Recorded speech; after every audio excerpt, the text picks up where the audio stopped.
Profit and loss के बारे में। कंसेक्यूटिव प्रॉफिट एंड लॉस का केस रहता है, जैसे कि एक आर्टिकल को ए ने बी को बेचा, 10% का प्रॉफिट हुआ, फिर बी ने सी को बेचा तो प्रॉफिट हुआ या लॉस हुआ, ऐसा क्वेश्चन रहता है। इन दिस केस तुम्हें मैं एक बेसिक ट्रिक बताऊंगा सॉल्व करने का, फास्टेस्ट मेथड भी। कंसेक्यूटिव प्रॉफिट और लॉस हो रहा है, सो इन दैट केस जैसे कि फॉर एग्जांपल प्रॉफिट का सिनेरियो ले लिया जाए। फर्स्ट केस में 20% का प्रॉफिट हुआ, ए ने बी को सेल किया तो 20% का प्रॉफिट हुआ, और फिर बी ने सी को सेल किया तो 10% का प्रॉफिट हुआ। तो टोटल ट्रांजेक्शन में कितने परसेंट का प्रॉफिट या फिर कितना प्राइस चेंज हुआ, कंसेक्यूटिव प्रॉफिट हुए दोनों को, तो प्राइस इंक्रीज ही हुआ एट द एंड, तो कितना हुआ। इस चीज को कैलकुलेट करने के लिए 20-10% तो आसान ही है। इन सम केस पहला 20% और दूसरा 15%। तो इन जनरल तुम कैसे सॉल्व करोगे, 100 में 100 का 20% निकाल लोगे 120, फिर उसके बाद उसका 15% निकाल लोगे 138 आएगा। इस पॉइंट में कैलकुलेशन थोड़ा सा हार्ड हो गया था, तो इसी चीज को यूज करने के लिए नॉर्मली होल नंबर वाला जैसे 10%, 20% वो तुम इंस्टेंटली कैलकुलेट कर सकते हो। पहले हम 100 में जो 15% का प्रॉफिट है उसे ऐड करते तो वो 115 हो गया। इसके बाद हम 20% का जो प्रॉफिट है उसे करते तो 20% इजीली निकल जाएगा। जैसे 115 का 10% होता है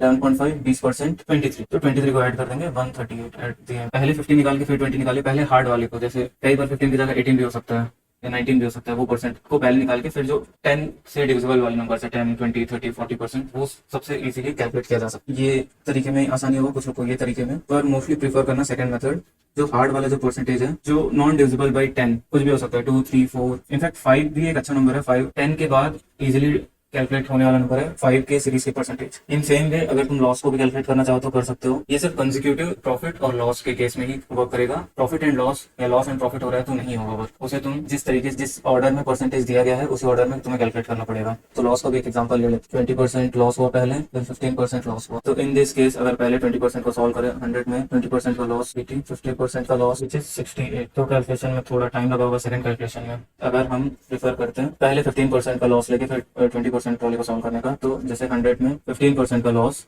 विच विल बी 85, फिर इसमें 20% का लॉस, 20% क्या होगा 10%, 8.5, 17 माइनस कर दिए तो इन रिटर्न 68। तो answer will be the same. Prefer करना कि जो परसेंटेज रहता है 30, 40 कुछ भी, तो ये 10 के मल्टीपल्स है, तो 10% निकालना, फिर उसके बाद जो भी है, जैसे 30 है तो 10 into 3 40 of 10 into 4 लाइकवाइज तुम परसेंटेजेस निकाल सकते। 10% सिंपली कोई भी नंबर का, जैसे 99 का 10% क्या होगा, एक डिजिट के पहले पॉइंट लगा देना, 9.9 will be the 10% of 99, simple. अब आ जाते हैं 5% भी इजी में किस लिए बोला, जैसे 5% तुम्हें कैलकुलेट करना है तो तुम 10% से ही कैलकुलेट करना। जैसे 120 है, इसका पहले 10% निकालोगे तो 12 और उसका आधा कर दोगे तो 5%, ऐसे ब्रेक करके कैलकुलेट करना तो ज्यादा आसान होगा। बस ये चीज याद रखना कि ये जो मेथड है कंसेक्यूटिव प्रॉफिट और लॉस, अगर पहले प्रॉफिट हुआ फिर लॉस हुआ, इन सेम ऑर्डर तुम्हें कैलकुलेट करना होगा। पहले प्रॉफिट कैलकुलेट करो फिर लॉस कैलकुलेट, अगर पहले लॉस हुआ फिर प्रॉफिट हुआ, सेम ऑर्डर, पहले लॉस कैलकुलेट करो फिर प्रॉफिट कैलकुलेट करो। तो इस केस में तुम्हें हार्ड कैलकुलेशन होगा परसेंटेज वाइज, तो तुम्हें वो करना ही पड़ेगा। तो यार दिस इज द ट्रिक। हम मिलते हैं अगले वीडियो में। टाटा।